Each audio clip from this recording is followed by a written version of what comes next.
just from your perspective of what you've read and what you've been, noticing within the ACLP? Mm-hmm.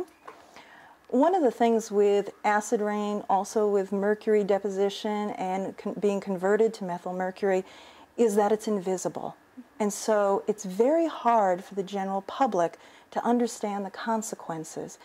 It was interesting for me looking at over the years, even though you would have a pristine, beautiful lake, to know that it was affected. And the general public doesn't often see that, nor even make the connection. So the Adirondack Cooperative Loon Program has allowed us the opportunity to be able to let people realize why the fish can't be eaten in that lake and some of the dangers. We have seen an increase over the past few years in lakes being, we have seen an increase over the past few years in lakes that can't be fished anymore. Mm-hmm. And even most recently, over this past year, with a health advisory that pregnant women and children shouldn't be eating fish out of any of the Adirondack lakes. Mm-hmm. And that has been eye-opening for a lot of the general public. But you still have people who will look at it and think that it's not polluted because they can't see it. Mm-hmm, mm-hmm.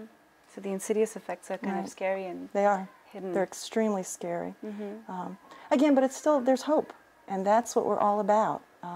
Teaching children, teaching adults that there is hope and that they can become active citizens, and by involving them in science, that it's also their science, and they can become citizen scientists. They can assist with the loon census, they can become involved through education, and hopefully what they do with that, it's their own personal choice, but that they will become more active in fighting for the health of our environment. Mm-hmm. What would you do personally as being, conscious of the environment and trying to, what in your lifestyle would you say is motivated by an environmental concern? Well, I've always believed in think globally and act locally, and even before living in the Adirondacks, carried out that philosophy in my own personal beliefs. So, for example, my husband and I drive a 2001 Prius, a hybrid automobile. We use the low wattage lights throughout, the energy efficient lights throughout our entire home. We have always used cloth napkins and cloth towels. In fact, when I married my husband, he couldn't believe that I wouldn't use paper towels. So we went through a little bit of marital battles over that, but every little bit helps. Mm-hmm. And I carry that through in my own personal philosophy.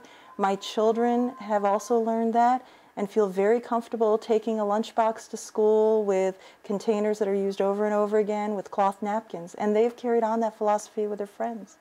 That's great. Yeah.